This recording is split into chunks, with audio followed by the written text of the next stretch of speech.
ಸಂವಾದದಲ್ಲಿ ಸಾಲ ಮನ್ನಾ ಸೀಕ್ರೆಟ್ ಬಯಲು ಮಾಡಿದ್ದಾರೆ. ಸಾಲ ಮನ್ನಾ ರಹಸ್ಯವನ್ನ ಸುಮಲತಾ ಅಂಬರೀಶ್ ಬಿಚ್ಚಿಟ್ಟಿದ್ದಾರೆ. ರೈತರ ಸಾಲ ಮನ್ನಾ ಅಸಾಧ್ಯ ಅಂತ ಆರ್ಥಿಕ ಇಲಾಖೆ ಕಾರ್ಯದರ್ಶಿ ಹೇಳಿದ್ರು ಅನ್ನೋ ಮಾತನ್ನ ಸುಮಲತಾ ಈ ಸಂದರ್ಭದಲ್ಲಿ ಪ್ರಸ್ತಾಪವನ್ನ ಮಾಡಿದ್ದಾರೆ. ಮಾಧ್ಯಮ ಸಂವಾದದಲ್ಲಿ ಸಾಲ ಮನ್ನಾ ರಹಸ್ಯವನ್ನ ಸುಮಲತಾ ಅಂಬರೀಶ್ ಬಿಚ್ಚಿಟ್ಟಿದ್ದಾರೆ. ರೈತರ ಸಾಲ ಮನ್ನಾ ಅಸಾಧ್ಯ ಅನ್ನೋ ಮಾತನ್ನ ಆರ್ಥಿಕ ಇಲಾಖೆ ಕಾರ್ಯದರ್ಶಿ ಹೇಳಿದ್ರು ಅನ್ನೋ ಮಾತನ್ನ ಹೇಳಿದ್ದಾರೆ. ನೌಕರರಿಗೆ ಸಂಬಳ ಕೊಡೋದಕ್ಕೆ ಸರ್ಕಾರದ ಬಳಿ ದುಡ್ಡಿಲ್ಲ. ರೈತರ 48,000 ಕೋಟಿ ಸಾಲ ಮನ್ನಾ ಅಸಾಧ್ಯ. ನಿಮ್ಮ ಫ್ರೆಂಡ್ ಸಿಎಂಗೆ ಹೇಳಿ ಅಂತ ಕಾರ್ಯದರ್ಶಿ ಹೇಳಿದ್ರು ಅನ್ನೋ ಮಾತನ್ನ ಸುಮಲತಾ ಹೇಳ್ತಾ ಇದ್ದಾರೆ. ಅಷ್ಟೊಂದು ದೊಡ್ಡ ಮೊತ್ತದ ರೈತರ ಸಾಲ ಮನ್ನಾ ಆಗೋದಿಲ್ಲ. ಅಂಬರೀಶ್ಗೆ ಹೇಳಿದ್ರಂತೆ ಆರ್ಥಿಕ ಇಲಾಖೆಯ ಕಾರ್ಯದರ್ಶಿ ಈ ಮಾತನ್ನ. ಇದನ್ನ ಮಾಧ್ಯಮ ಸಂವಾದದಲ್ಲಿ ಸುಮಲತಾ ಹೇಳಿದ್ದಾರೆ. ಸಾಲ ಮನ್ನಾ ಅಸಾಧ್ಯ, ಅದು ಕೂಡ ದೊಡ್ಡ ಮೊತ್ತದ ಸಾಲ ಮನ್ನಾ ಆಗೋದು ಅಸಾಧ್ಯ. ನಿಮ್ಮ ಫ್ರೆಂಡ್ ಸಿಎಂಗೆ ಹೇಳಿ ಅಂತ ಅಂಬರೀಶ್ಗೆ ಆರ್ಥಿಕ ಇಲಾಖೆಯ ಕಾರ್ಯದರ್ಶಿ ಹೇಳಿದ್ರು ಅನ್ನೋ ಮಾತನ್ನ ಸುಮಲತಾ ಅಂಬರೀಶ್ ಹೇಳ್ತಾ ಇದ್ದಾರೆ. ಹೀಗಾಗಿ ಸಾಲ ಮನ್ನಾ ಅನ್ನೋದು ಅಸಾಧ್ಯ. ಮಾಧ್ಯಮ ಸಂವಾದದಲ್ಲಿ ಸುಮಲತಾ ಈ ಬಗ್ಗೆ ಹೇಳಿಕೆಯನ್ನ ಕೊಟ್ಟಿದ್ದಾರೆ.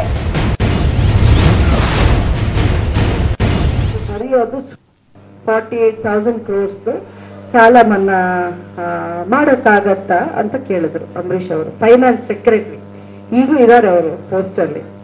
ಅವ್ರು ಹೇಳಿದ್ದ ಮಾತೇನು ಗೊತ್ತಾ? Ambareesh, please tell your friend not to make this assurances because the government treasury is empty. ನಮ್ಗೆ ಸರ್ಕಾರಿ ನೌಕರರಿಗೆ ಸಂಬಳ ಕೊಡೋಕೆ ನಮ್ಮ ಹತ್ರ ದುಡ್ಡು ಸಾಲ್ತಾ ಇಲ್ಲ. ರೈತರ ಸಾಲ ಮನ್ನಾ ನಾವ್ ಎಲ್ಲಿಂದ ಮಾಡ್ತೀವಿ? ಇದು ಬರೆಯೋದು ಸುಳ್ಳು ಭರವಸೆ ಆಗುತ್ತೆ. ನಿಮ್ಮ ಸ್ನೇಹಿತ ಅವರು ಅವ್ರಿಗೆ ಹೇಳಿ ಇಂಥ ವಿಚಾರಕ್ಕೆ ಅವರು ಮಾಡಬಾರದು, ನಮ್ಮಿಂದ ಅದು ಆಗಲ್ಲ ಅನ್ನೋ ಒಂದು ಮಾತನ್ನ ಹೇಳಿ ಅನ್ನೊಂದು ಮಾತು. I was witness to this. 48,000 crores ಸಾಲ ಮನ್ನಾ ಮಾಡಕ್ಕಾಗತ್ತಾ ಅಂತ ಕೇಳಿದ್ರು ಅಂಬರೀಶ್ ಅವರು. ಫೈನಾನ್ಸ್ ಸೆಕ್ರೆಟರಿ ಈಗೂ ಇದ್ದಾರೆ ಅವರು ಪೋಸ್ಟ್ ಅಲ್ಲಿ. ಅವ್ರು ಹೇಳಿದ್ದ ಮಾತೇನು ಗೊತ್ತಾ? Ambareesh, please tell your friend not to make this assurances because the government treasury is empty. ನಮ್ಗೆ ಸರ್ಕಾರಿ ನೌಕರರಿಗೆ ಸಂಬಳ ಕೊಡೋಕೆ ನಮ್ಮ ಹತ್ರ ದುಡ್ಡು ಸಾಲ್ತಾ ಇಲ್ಲ. ರೈತರ ಸಾಲ ಮನ್ನಾ ನಾವ್ ಎಲ್ಲಿಂದ ಮಾಡ್ತೀವಿ? ಇದು ಬರೆಯೋದು ಸುಳ್ಳು ಭರವಸೆ ಆಗುತ್ತೆ. ನಿಮ್ಮ ಸ್ನೇಹಿತ ಅವರು ಅವ್ರಿಗೆ ಹೇಳಿ ಇಂಥ ವಿಚಾರಕ್ಕೆ ಅವರು ಮಾಡಬಾರದು, ನಮ್ಮಿಂದ ಅದು ಆಗಲ್ಲ ಅನ್ನೋ ಒಂದು ಮಾತನ್ನ ಹೇಳಿ ಅನ್ನೊಂದು ಮಾತು. I was witness to this. ಸಾಲ ಮನ್ನಾ ಹೇಳಿಕೆಗೆ ತಿರುಗೇಟನ್ನ ಕೊಟ್ಟಿದ್ದಾರೆ. ದೇವೇಗೌಡ ಎಚ್ಡಿಕೆ ಬರೀ ಗಿಮಿಕ್ ಮಾಡಿಕೊಂಡೇ ಬಂದಿದ್ದಾರೆ ಅನ್ನುವಂತಹ ಸುಮಲತಾ ಹೇಳಿಕೆಗೆ ಸಚಿವ ಸಿಎಸ್ ಪುಟ್ಟರಾಜು ತಿರುಗೇಟನ್ನ ಕೊಟ್ಟಿದ್ದಾರೆ.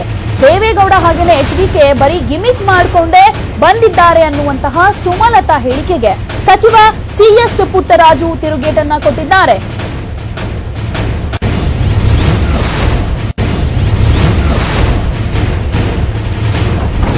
ದೇವೇಗೌಡ ಹಾಗೇನೆ ಎಚ್ ಡಿ ಕುಮಾರಸ್ವಾಮಿ ಬರೀ ಗಿಮಿಕ್ ಮಾಡಿಕೊಂಡೇ ಬಂದಿದ್ದಾರೆ ಅನ್ನುವಂತ ಮಾತನ್ನ ಸುಮಲತಾ ಅವರು ಹೇಳಿದ್ರು. ಈ ಮಾತಿಗೆ ಸಚಿವ ಸಿಎಸ್ ಪುಟ್ಟರಾಜು ತಿರುಗೇಟನ್ನ ಕೊಡ್ತಾ ಇದ್ದಾರೆ. ದೇವೇಗೌಡರ ಕುಟುಂಬ ಮಂಡ್ಯ ಜನಕ್ಕೇನು ಮಾಡಿದೆ ಅನ್ನುವಂತ ಮಾತನ್ನ ಕೂಡ ಸುಮಲತಾ ಅವರು ಹೇಳಿದ್ರು. ಇದಕ್ಕೆ ಪುಟ್ಟರಾಜು ಅವರು ಕೂಡ ಕೆಲವು ಹೇಳಿಕೆಗಳನ್ನ ಕೊಟ್ಟಿದ್ದಾರೆ. ಅಂಬರೀಶ್ ನಿಧನದ ನಂತರ ಅವರ ಸ್ಥಾನ ತುಂಬೋದಕ್ಕೆ ಬಂದಿದ್ದಾರೆ. ಈಗ ಅಂಬರೀಶ್ ಸ್ಥಾನ ತುಂಬೋದಾಗಿ ಬಂದಿದ್ದಾರೆ ಸುಮಲತಾ. ಜನರೇ ಇವರಿಗೆ ತಕ್ಕ ಪಾಠವನ್ನ ಕಲಿಸ್ತಾರೆ ಅಂತ ಪುಟ್ಟರಾಜು ಟಾಂಗ್ ಅನ್ನ ಕೊಟ್ಟಿದ್ದಾರೆ. ಅಂದ್ರೆ ಅಂಬರೀಶ್ ಸ್ಥಾನವನ್ನ ತುಂಬೋದಕ್ಕೆ ಸುಮಲತಾ ಅವರು ಬಂದಿದ್ದಾರೆ. ಆದರೆ ಜನ ಇದಕ್ಕೆ ಉತ್ತರವನ್ನ ಕೊಡ್ತಾರೆ, ಜನ ಇದಕ್ಕೆ ತಕ್ಕ ಪಾಠವನ್ನ ಕಲಿಸ್ತಾರೆ ಅಂತ ಸಚಿವ ಸಿಎಸ್ ಪುಟ್ಟರಾಜು ಹೇಳಿಕೆ ಕೊಟ್ಟಿದ್ದಾರೆ. ಜಿಲ್ಲೆಯ ಜನ ದೇವೇಗೌಡರೇನು, ಕುಮಾರಣ್ಣವರೇನು, ಜೆಡಿಎಸ್ ನವರೇನು ಅಂತಕ್ಕಂಥದನ್ನ ಅರ್ಥೈಸ್ಕೊಂಡಿದ್ದಾರೆ. ಅದನ್ನ 18ನೇ ತಾರೀಕು ನಡೀತಕ್ಕಂಥ ಚುನಾವಣೆಯಲ್ಲಿ ತೋರಿಸ್ಕೊಡ್ತಾರೆ. ಅವತ್ತು ಆ ಅಭ್ಯರ್ಥಿಗಳಿಗೆ ಈ ಜಿಲ್ಲೆಯ ಜನ ಏನು ಅಂತಕ್ಕಂಥದ್ದು ಅರ್ಥ ಆಗುತ್ತೆ. ಅದ್ರ ಬಗ್ಗೆ ಇನ್ನು ಹೆಚ್ಚಿಗೆ ಮಾತಾಡ್ತಕ್ಕಂಥ ಅಗತ್ಯ ಇಲ್ಲ ಅಂತಕ್ಕಂಥ ಮಾತನ್ನ ಹೇಳಿಕ್ ಬಯಸ್ತೇನೆ. ನೇರವಾಗಿ ಕಣಕ್ಕಿಳಿದಿದ್ದೀವಿ. ಈ ಜಿಲ್ಲೆಯ ಜನ ಏನು ಅಂತಕ್ಕಂಥದ್ದನ್ನ ತೀರ್ಮಾನ ಮಾಡ್ತಾರೆ. ಜನದ ಬಗ್ಗೆ ಬಂದು ಮಾತ್ಕೊಳ್ಳಿ. ಬೆಂಗಳೂರಲ್ಲಿ ಹೋಗಿ ಕೂತ್ಕೊಂಡು ಮಂಡ್ಯ ಲೋಕಸಭಾ ಚುನಾವಣೆ ಪ್ರೆಸ್ ಮಾಡೋದೇನಿದೆ? ಇದು ಗಿಮಿಕ್ಸ್ ಅಲ್ಲದೆ ಇನ್ನೇನಾಗುತ್ತೆ? ಅವ್ರು ಬರಲಿ ನೇರವಾಗಿ ಜನಕ್ಕೆ. ಜನ ತೀರ್ಮಾನ ಮಾಡ್ತಾರೆ. 18ನೇ ತಾರೀಕು ಜನದ ಹತ್ರ ಬಂದು ಓಟ್ ಕೇಳಲಿ. ಅದು ಬಿಟ್ಟು ಬೆಂಗಳೂರಲ್ಲಿ ಕೂತ್ಕೊಂಡು ಏರ್ ಕಂಡೀಷನ್ ಅಲ್ಲಿ ಎಸಿನಲ್ಲಿ ಪ್ರೆಸ್ ಕಾನ್ಫರೆನ್ಸ್ ಮಾಡಿದ್ರೆ ಜನ ಓಟ್ ಹಾಕಲ್ಲ. ಜನ ಸಮಸ್ಯೆ ತಿಳಿಯಲ್ಲ. ಇಲ್ಲಿ ಬಂದು ಬಿಸ್ತಲ್ಲಿ ನಿಂತ್ಕೊಳ್ಳಿ, ನಮ್ಮ ಜನದ ಮಧ್ಯೆ ಗೊತ್ತಾಗುತ್ತೆ ಏನು ಅಂತ. ಈ ಜಿಲ್ಲೆಯ ಜನ ದೇವೇಗೌಡರೇನು, ಕುಮಾರಣ್ಣವರೇನು, ಜೆಡಿಎಸ್ ನವರೇನು ಅಂತಕ್ಕಂಥದನ್ನ ಅರ್ಥೈಸ್ಕೊಂಡಿದ್ದಾರೆ. ಅದನ್ನ 18ನೇ ತಾರೀಕು ನಡೀತಕ್ಕಂಥ ಚುನಾವಣೆಯಲ್ಲಿ ತೋರಿಸ್ಕೊಡ್ತಾರೆ. ಅವತ್ತು ಆ ಅಭ್ಯರ್ಥಿಗಳಿಗೆ ಈ ಜಿಲ್ಲೆಯ ಜನ ಏನು ಅಂತಕ್ಕಂಥದ್ದು ಅರ್ಥ ಆಗುತ್ತೆ. ಅದ್ರ ಬಗ್ಗೆ ಇನ್ನು ಹೆಚ್ಚಿಗೆ ಮಾತಾಡ್ತಕ್ಕಂಥ ಅಗತ್ಯ ಇಲ್ಲ ಅಂತಕ್ಕಂಥ ಮಾತನ್ನ ಹೇಳಿಕ್ ಬಯಸ್ತೇನೆ. ನೇರವಾಗಿ ಕಣಕ್ಕೆ ಈ ವಿಚಾರವಾಗಿ ಮತ್ತಷ್ಟು ಮಾಹಿತಿಯನ್ನ ಕೊಡ್ತಾರೆ ನಮ್ಮ ರಿಪೋರ್ಟರ್ ಜನಾರ್ದನ್ ಹೆಬ್ಬಾರ್ ನೇರ ಸಂಪರ್ಕದಲ್ಲಿದ್ದಾರೆ. ಜನಾರ್ದನ್, ನೀವು ಒಂದ್ ಕಡೆ ದೊಡ್ಡ ಬಾಂಬ್ ಅನ್ನ ಸಿಡಿಸಿದ್ದಾರೆ ಇಲ್ಲಿ ಸುಮಲತಾ ಅವರು. ಯಾಕಂದ್ರೆ ಅಂಬರೀಶ್ ಅವರ ಬಳಿ ಬಂದು ಆರ್ಥಿಕ ಇಲಾಖೆಯ ಕಾರ್ಯದರ್ಶಿ ಸಾಲ ಮನ್ನಾ ಆಗೋದು ಅಸಾಧ್ಯ ಅನ್ನುವಂತ ಮಾತನ್ನ ಹೇಳಿದ್ರು ಅಂತ ಈ ಸಂದರ್ಭದಲ್ಲಿ ಹೇಳ್ತಾ ಇದ್ದಾರೆ. ಅಂದ್ರೆ ಇದ್ರ ಹಿಂದೆ ಏನು ಉದ್ದೇಶ ಇರಬಹುದು ಅಂತ? ಪ್ರತಿಮಾ, ಖಂಡಿತವಾಗ್ಲೂ ಸಹಿತ ದೊಡ್ಡ ಮಟ್ಟದ ಒಂದು ವಿಚಾರವನ್ನು ಇವತ್ತು ಬಹಿರಂಗಪಡಿಸಿದ್ದಾರೆ. ಯಾಕಂದ್ರೆ ಇಷ್ಟು ದಿನಗಳವರೆಗೂ ಸಹಿತ ವಿರೋಧ ಪಕ್ಷವಾಗಿ ಬಿಜೆಪಿ ಸಾಕಷ್ಟು ಬಾರಿ ಆರೋಪವನ್ನು ಮಾಡಿತ್ತು, ಒಂದು ಹೇಳಿಕೆಯನ್ನು ನೀಡಿತ್ತು. ಯಾವ ಕಾರಣಕ್ಕೂ ಸಹಿತ ಸಾಲ ಮನ್ನಾ ಸಾಧ್ಯ ಇಲ್ಲ, ಸುಳ್ಳು ಭರವಸೆಯನ್ನ ಕೊಡ್ತಾ ಇದ್ದಾರೆ. ಜನಾರ್ದನ್, ಮತ್ತಷ್ಟು ಮಾಹಿತಿಗಾಗಿ ನಿಮ್ಮನ್ನ ಕಾಂಟ್ಯಾಕ್ಟ್ ಮಾಡ್ತೀವಿ. ಈ ಬಗ್ಗೆ ಮಾತನಾಡೋದಕ್ಕೆ ಜೆಡಿಎಸ್ ರಾಜ್ಯಾಧ್ಯಕ್ಷರಾಗಿರುವಂತಹ ಎಚ್ ವಿಶ್ವನಾಥ್ ಅವರು ದೂರವಾಣಿ ಸಂಪರ್ಕದಲ್ಲಿದ್ದಾರೆ. ನಮಸ್ತೆ ವಿಶ್ವನಾಥ್ ಅವರೇ. ನಮಸ್ಕಾರ. ವಿಶ್ವನಾಥ್ ಅವರೇ, ಸುಮಲತಾ ಅವರು ಒಂದು ಮಾತು ಹೇಳಿದ್ದಾರೆ, ಸಾಲ ಮನ್ನಾ ಅಸಾಧ್ಯ ಅನ್ನೋ ಮಾತನ್ನ ಅಂಬರೀಶ್ ಬಳಿ ಹಣಕಾಸು ಇಲಾಖೆ ಕಾರ್ಯದರ್ಶಿ ಹೇಳಿದ್ರು ಅಂತ. ಹಣಕಾಸು ಕಾರ್ಯದರ್ಶಿ ಅಂಬರೀಶ್ ಅವರ ಬಳಿ ಬಂದು ಮಾತನಾಡಿದ್ರಂತೆ, ಇಷ್ಟು ದೊಡ್ಡ ಮೊತ್ತದ ಸಾಲ ಮನ್ನಾ ಆಗೋದು ಅಸಾಧ್ಯ, ನಿಮ್ಮ ಫ್ರೆಂಡ್ಗೆ ಹೇಳಿ ಇದು ಆಗೋದಿಲ್ಲ ಅಂತ ಹೇಳಿದ್ರಂತೆ. ಅಯ್ಯೋ, ಯಾಕಿದೆಲ್ಲ ಬೇಕು ರೀ? ಯಾಕೆ ಅಂತಂದ್ರೆ ಅವರು ಅವ್ರ ಬಗ್ಗೆ ಗೌರವ ಇದೆ. ಆದ್ರೆ ಅವ್ರು ಈ ರೀತಿಯೆಲ್ಲ ಯಾರೋ ದಿಕ್ತಪ್ಪಿಸಿ ಹೇಳ್ಕೊಟ್ಟಂತ ಗಿಳಿ ಪಾಠವನ್ನ ಮಾಧ್ಯಮಗಳ ಮುಂದೆ ಒಪ್ಸೋದು ಅಷ್ಟು ಸೂಕ್ತ ಆಗ್ಲಾರ್ದು. ಅಲ್ಲ, ಯಾರು ಹೇಳ್ಕೊಟ್ಟಿದ್ದಲ್ಲ ಈ ಮಾತನ್ನ ಅಂಬರೀಶ್ ಅವ್ರ ಜೊತೆ ಮಾತನಾಡ್ಬೇಕಾದ್ರೆ ಅಲ್ಲೇ ಇದ್ದೆ, ನಾನೇ ಅದಕ್ಕೆ ವಿಟ್ನೆಸ್ ಅಂತ ಸುಮಲತಾ ಅವ್ರು ಹೇಳ್ತಿದ್ದಾರೆ.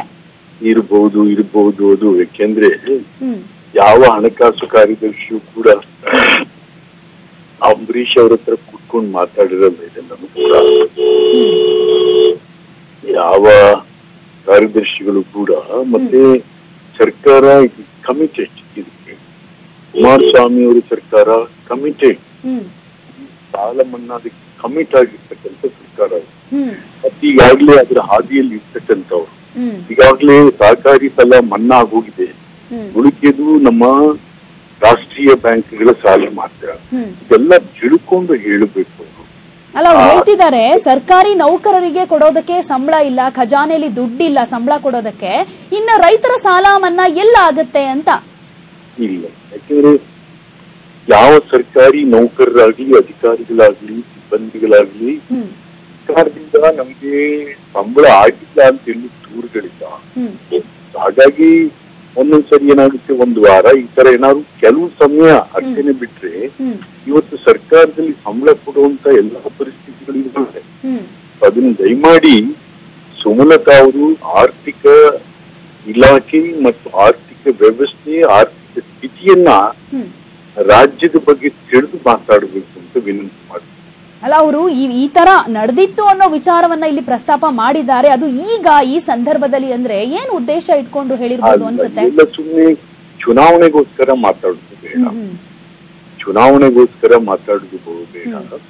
ಇವತ್ತು ರಾಜ್ಯದ ಆರ್ಥಿಕ ಸ್ಥಿತಿಯ ಬಗ್ಗೆ ರಾಜ್ಯದ ಹಣಕಾಸು ತಜ್ಞರು ಕೂಡ ಮೆಚ್ಚುಗೆ ವ್ಯಕ್ತಪಡಿಸ್ತಾ ಇದ್ದಾರೆ ಮತ್ತು ವಿರೋಧ ಪಕ್ಷಗಳು ಕೂಡ ಎಲ್ಲಿಯೂ ಕೂಡ ಅದ್ರ ಬಗ್ಗೆ ಚಕಾರ ಎತ್ತಾ ಇಲ್ಲ. ಸೊ ಹಾಗಾಗಿ ಸುಮಲತಾ ಅವರು ಯಾಕಾಗಿ ಹೇಳ್ತಾ ಇದ್ರು ಗೊತ್ತಿಲ್ಲ.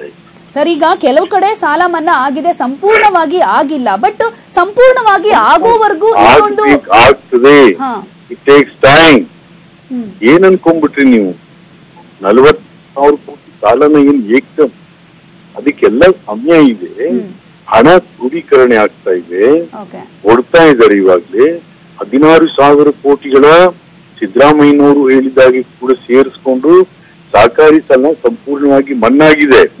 ಮಂಡ್ಯ ಜಿಲ್ಲೆಗೆ ಸುಮಾರು 475 ಕೋಟಿ ರೂಪಾಯಿ ಸಾಲ ಮನ್ನಾಗಿದೆ ಮತ್ತು ರಾಷ್ಟ್ರೀಕೃತ ಬ್ಯಾಂಕ್ಗಳು ಈಗಾಗಲೇ ಲೆಕ್ಕ ಹಾಕ್ತಾ ಇದೀವಿ, ಲೆಕ್ಕ ಫೈನಲೈಸ್ ಆಗ್ತಾ ಇದೆ. ಅದನ್ನ ನಾವು ನವೆಂಬರ್ ಮೇಲೆ ಓಕೆ, ಥ್ಯಾಂಕ್ ಯು ವಿಶ್ವನಾಥ್ ಅವರೇ, ನ್ಯೂಸ್ 18 ಕನ್ನಡ ಜೊತೆ ಮಾತನಾಡಿದ್ದಕ್ಕೆ. ಈ ಬಗ್ಗೆ ಮಾತನಾಡೋದಕ್ಕೆ ಸಚಿವರಾಗಿರುವಂತಹ ಸಾರಾ ಮಹೇಶ್ ಅವರು ದೂರವಾಣಿ ಸಂಪರ್ಕದಲ್ಲಿದ್ದಾರೆ. ನಮಸ್ತೆ ಸಾರಾ ಮಹೇಶ್ ಅವರೇ. ನಮಸ್ಕಾರ. ಈಗ ಹಲೋ, ಹೇಳಿ. ನಾವೆಲ್ಲ ಕ್ಯಾನ್ವಾಸ್ ಅಲ್ಲಿ ಇದೀವಿ. ನೀವು ಫೋನ್ ಮಾಡಿ ಮಾತಾಡ್ಬೇಕು ಅಂತಿದ್ರಿಂದ ನಾನು ನಿಮ್ಗೆ ರಿಯಾಕ್ಷನ್ ಕೊಡ್ತಾ ಇರೋದು. ಸರಿ ಸರಿ, ಅದೇ ನೀವು ಸುಮಲತಾ ಅವ್ರ ಮಾತು ಕೇಳಿಸ್ಕೊಂಡ್ರ ಮಾಧ್ಯಮ ಸಂವಾದದಲ್ಲಿ ಏನ್ ಹೇಳಿದ್ರು ಅನ್ನೋದು? ಇಲ್ಲ ಮೇಡಮ್, ನಾವೆಲ್ಲ ಕ್ಯಾನ್ ಮಾಡ್ತಿದ್ವಿ. ಅದೇ ಹೇಳ್ತಿದ್ದಾರೆ, ವಿಷಯ ಹೇಳ್ತೀನಿ. ಸಾಲ ಮನ್ನಾ ಅಸಾಧ್ಯ ಅನ್ನೋ ಮಾತನ್ನ ಹಣಕಾಸು ಇಲಾಖೆ ಕಾರ್ಯದರ್ಶಿ ಅಂಬರೀಶ್ ಅವರು ಇದ್ದಾಗ ಅವರು ಬಳಿ ಹೇಳಿದ್ರಂತೆ, ನಿಮ್ ಫ್ರೆಂಡ್ ಸಿಎಂಗೆ ಹೇಳಿ ಇಷ್ಟು ದೊಡ್ಡ ಮೊತ್ತದ ಸಾಲ ಮನ್ನಾ ಆಗೋದಿಲ್ಲ ಅಂತ. ಅವರಷ್ಟು ರಾಜಕೀಯದ ಅನುಭವ ನಮ್ಗೆ ಯಾರಿಗೂ ಇಲ್ಲ ಮೇಡಮ್. ನಮ್ಗೆ ಅಷ್ಟೊಂದು ಅನುಭವ ಇಲ್ಲ. ಸಾಲ ಮನ್ನಾ ಸಾಧ್ಯ ಇಲ್ದೇನೆ ಇವತ್ತು ರೈತರ ಅಕೌಂಟ್ಗೆಲ್ಲ ದುಡ್ಡು ಹೋಗಿ ಇವತ್ತು ಒಂದೊಂದು ಸೊಸೈಟಿಗಳಲ್ಲಿ, ಕೋಆಪರೇಟಿವ್ ಸೊಸೈಟಿಲಿ 2 ರಿಂದ 3.5 ಕೋಟಿ ರೂಪಾಯಿ ರೈತರಿಗೆ ಅನುಕೂಲ ಆಗ್ತಾ ಇದೆಯಲ್ಲ, ಮತ್ತೆ ಹೆಂಗಾಗ್ತಾ ಇದೆ ನಿಮಗೆ? ಇಡೀ ರಾಜ್ಯದಲ್ಲಿ ಯಾವ್ಯಾವ ಸೊಸೈಟಿನಲ್ಲಿ ಎಷ್ಟೆಷ್ಟು ಮನ್ನಾ ಆಗಿದೆ, ಎಷ್ಟು ಜನ ಅದ್ರ ಇದು ಬೆನಿಫಿಟ್ ತಗೊಂಡಿದ್ದಾರೆ ಅಂತೇಳಿ ವಿತ್ ಡಾಕ್ಯುಮೆಂಟ್ ಕಳಿಸ್ಕೊಡ್ತೀನಿ. ಹೌದು ಹೌದು, ಹೇಳಿ. ಅದನ್ನ ನೋಡ್ಸಿ. ಅಲ್ಲ, ಈಗ ಸಂಪೂರ್ಣವಾಗಿ ಸಾಲ ಮನ್ನಾ ಅಂತೂ ಆಗಿಲ್ಲ. ಈ ಹಿಂದೆ ಹೇಳಿರೋ ಮಾತನ್ನ ಅವ್ರು ನೆನಪಿಸಿರೋದು, ಅಂದ್ರೆ ಇಷ್ಟು ದೊಡ್ಡ ಮೊತ್ತದ ಸಾಲ ಮನ್ನಾ ಹೇಗಾಗತ್ತೆ ಅಂತ ನಾವೇ ಹೇಳಿದೀವಲ್ಲ. 42,000 ಕೋಟಿ ಕಮರ್ಷಿಯಲ್ ಮತ್ತೆ ಕೋಆಪರೇಟಿವ್ ಬ್ಯಾಂಕ್ಗಳಿಂದ ಆಗಬೇಕು. ಅದನ್ನ ಹಂತ ಹಂತವಾಗಿ ಮಾಡ್ತಾ ಇದೀವಿ. ಈಗ ಸಹಕಾರಿ ಕ್ಷೇತ್ರದಲ್ಲಿ ಆಗುವಂತದ್ದೆಲ್ಲ ಆಗ್ತಾ ಇದೆ. ಹೇಳಿದಾರಲ್ಲ, ಮುಖ್ಯಮಂತ್ರಿಗಳು ಹೇಳಿದಾರಲ್ಲ. ಮತ್ತೆ ಸುಮಲತಾ ಈಗ ಈ ವಿಚಾರವನ್ನ ಯಾಕೆ ಪ್ರಸ್ತಾಪ ಮಾಡಿರ್ಬೋದು? ಅವ್ರಿಗೆ ಯಾರ ಬಿಜೆಪಿ ಅವ್ರು ಹೇಳ್ಕೊಟ್ಟಿದ್ದಾರೆ. ಅಲ್ಲ, ಹೇಳ್ಕೊಟ್ಟಿರೋದಲ್ಲ, ಅಂಬರೀಶ್ ಅವ್ರ ಜೊತೆ ಮಾತನಾಡ್ಬೇಕಾದ್ರೆ ನಾನು ಅಲ್ಲೇ ಇದ್ದೆ ಕಾರ್ಯದರ್ಶಿ ಜೊತೆ ಮಾತಾಡ್ಬೇಕಾದ್ರೆ ಅಂತ ಹೇಳ್ತಾರೆ. ಮೇಡಮ್, ನಾವೆಲ್ಲ ಒಂದ್ ತೀರ್ಮಾನಕ್ಕೆ ಬಂದಿದೀವಿ. ಅವ್ರ ಪಾಪ ನಮ್ಗೆಲ್ಲ ಒಂದ್ ಆದೇಶ ಮಾಡಿದ್ದಾರೆ. 18 ತನಕ ಅಂಬರೀಶ್ ಅವ್ರ ಹೆಸರುಗಳು ಯಾರ್ದು ಹೇಳ್ಬಾರ್ದು ನಾವು ಅಂತ. ಯಾರು ಹೇಳ್ಬಾರ್ದು ಅಂತ? ನಾವುಗಳು ಯಾರು JDS ನ ಮುಖಂಡರು, ಕಾರ್ಯಕರ್ತರು, ಲೀಡರ್ಗಳು ಯಾರು ಅವ್ರ ಹೆಸರು ಹೇಳದೇನೆ ರಾಜಕಾರಣ ಮಾಡಿ ಅಂತ ಹೇಳಿದ್ದಾರೆ. ಅದರಿಂದ ಅವ್ರ ಆದೇಶ ಪಾಲಿಸ್ತಾ ಇದೀವಿ. 18 ಆದ್ಮೇಲೆ ಚರ್ಚೆ ಮಾಡ್ತೀವಿ. ಆದ್ರೆ ತಮಗೆ ರಾಜ್ಯದ ಜನತೆಗೆ ತಮ್ಮ ಮೂಲಕ ಮನವಿ ಮಾಡುವಂತದ್ದು, ಯಾರಾದ್ರೂ ಸಾಲ ಮನ್ನಾ ಬಗ್ಗೆ ಅನುಮಾನ ಇದ್ರೆ, ಈಗ ಆಗಿರ್ತಕ್ಕಂತ ಇಡೀ ರಾಜ್ಯದಲ್ಲಿ ಯಾವ್ಯಾವ ರೈತರಿಗೆ ಅಕೌಂಟ್ಗೆ ಎಷ್ಟೆಷ್ಟು ಹೋಗಿದೆ ಅನ್ನೋದ್ರ ಎಲ್ಲಾ ಡೀಟೇಲ್ಸ್ ನ ತಗೊಂಡ್ ಬರ್ಲಿಕ್ಕೆ ಅದಕ್ಕೆ ಸಂಬಂಧಪಟ್ಟವ್ರನ್ನೇ ಕಳಿಸ್ಕೊಡುವಂತ ವ್ಯವಸ್ಥೆ ಮಾಡ್ತೀವಿ. ಒಂದ್ಸಲ ದಿನಾಂಕ ಫಿಕ್ಸ್ ಮಾಡಕ್ಕೆ. Okay okay, thank you Sara Mahesh ಅವರೇ, ನ್ಯೂಸ್ 18 ಕನ್ನಡ ಜೊತೆ ಮಾತನಾಡಿದ್ದಕ್ಕೆ.